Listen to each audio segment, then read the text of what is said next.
선거에 대한 다양한 이야기, 선거의 역사에 대해서 재미있게 이야기 나눠보고 있는데요.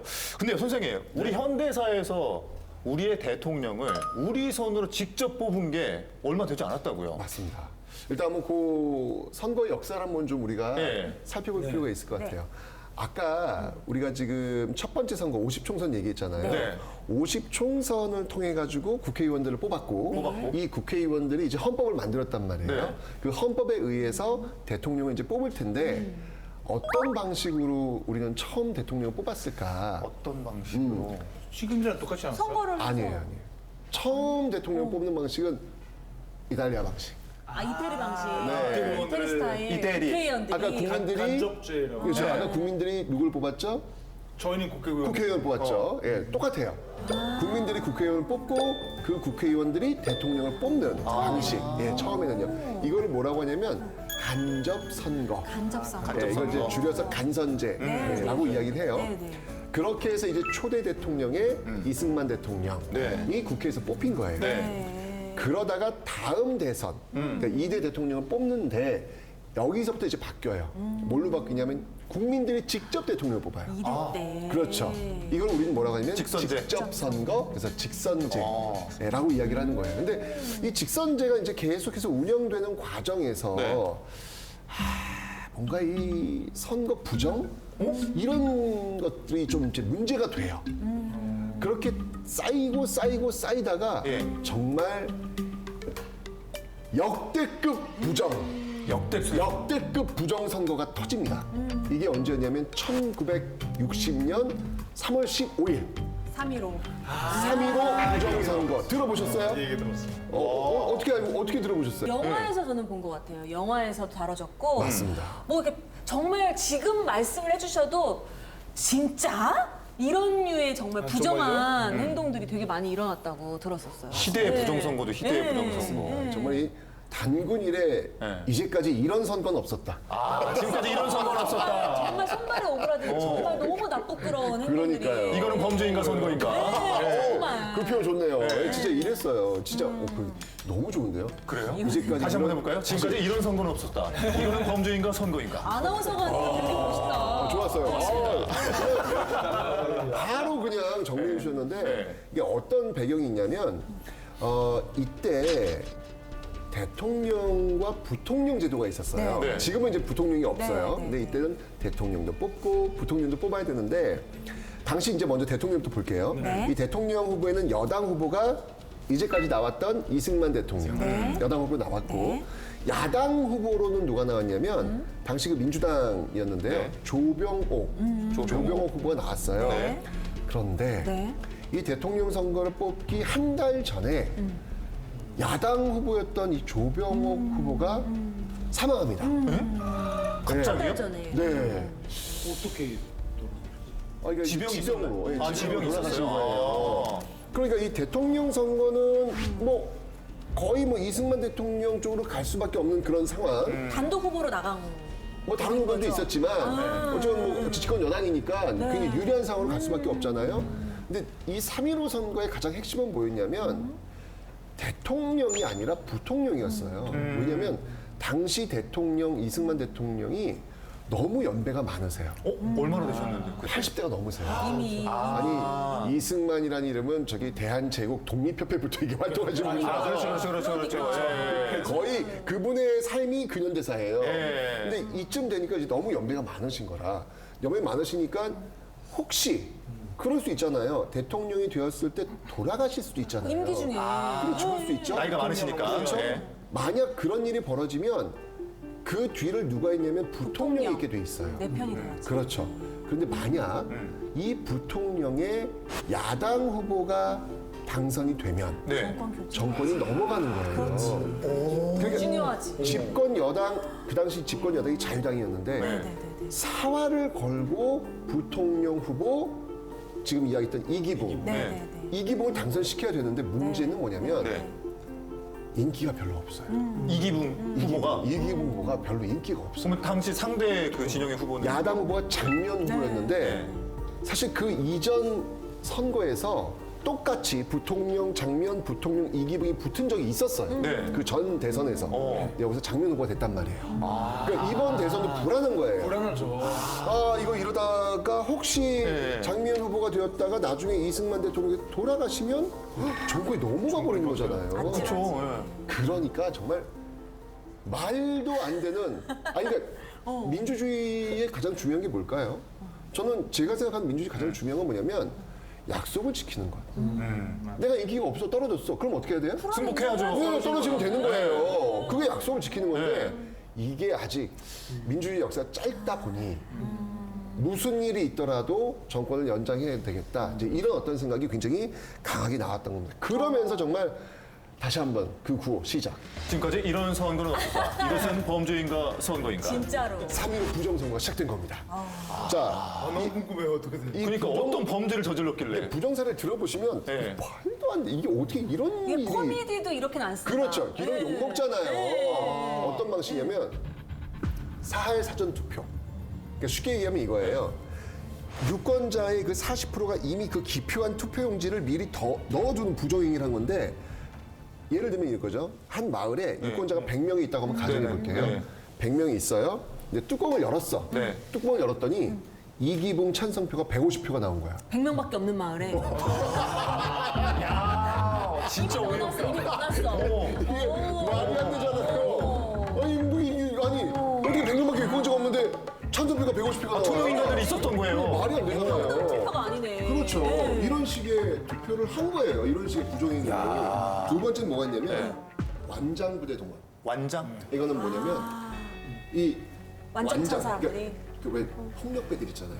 네. 당시 그 정치 깡패들 굉장히 많았거든요. 네. 그런 사람 완장 딱 둘러가지고 자유당 안 찍으면은 알지. 끝났다. 자유당 가만 안 알지? 둬. 들어가기 전에. 나 알지 기억해도 자유당 뭐 이런 식 분위기 번역적으로. 무섭지. 그렇죠. 게다가 네. 좀 더 확실하게 너도 알지? 완장 알지? 네. 찍어. 네. 근데 내가 못 믿지. 이거 투표. 그 앞에서 그렇죠. 이걸 확인하기 위해서 네. 3인, 5인, 9인, 3호 9인 조 공개 투표. 뭐 369도 아니고 뭐 확인하는 거야. 누가 뭘 찍었는지. 짝을 지어가는 네. 거예요. 자, 요렇게 한 명, 3명 가서 찍은 다음에 뭐야? 어디 몇 번? 자유당 찍었지 맞지? 이런 식으로. 치사해. 너무 치사해. 이런 식으로. 비밀이 없잖아. 말도 안 되는 비밀 투표인데. 말도 안 되는 이런 투표를 잘 해놓은 거예요. 이건 뭐 거의 공개 아닙니까? 공개 투표. 투표죠. 비밀 투표가 아니라. 그렇죠. 그러면은 95.5%그 처음 투표했던 게 네. 너무 퇴색되는 거지. 그치. 근데 그럼에도 불구하고 이기붕 표 모자랄 수도 있잖아요. 그래도. 150%. 아 그렇게도 했는데도 불구하고 워낙 장면 후보가 인기가 어차피 많았으니까. 거의 뭐 많은 네. 거의 그럴 전 수도 국민들이 있죠. 이제 그러니까 아예 투표하니까. 차단하겠다 이거지. 그럴 수 있죠. 그래서 다 그 당시 고민한 거예요. 무슨 일에도 이기붕 후보가 당선돼야 되기 때문에 그래 그럼 투표할 때 지금 이야기한 대로 그렇게 노력했음에도 불구하고 안 될 수도 있으니까 확실히 하자. 그럼 아예 개표할 때도 집어넣는 거예요? 아니면 개표수를 조작하는 거죠? 이런 방법도 있을 거 아니에요. 네. 하자. 개표할 때도 하자. 자, 방법 제가 알려드릴게요. 네. 부정개표의 사례. 첫 번째, 피아노 개표. 피아노? 이거 뭐냐면 개표 도중이요 이 손가락에 인주를 묻힌 뒤에 반대표에 마치 피아노를 연주하듯 문질러 주세요. 아 장면 후보에 등에 그렇죠, 쓰면 문질러 주세요. 네, 그러니까 만약에 얘 장면 찍어놓은 표가 있으면 네, 그 옆에다 이제 뭐 장면표를 이렇게 문질러 주는 거죠. 무효표를 만들어 버려. 무효표를 만들어 버리는 거예요. 이런 식으로 문질러 주세요. 이게 피아노 개표. 그다음 두 번이 뭐니? 올빼미 개표.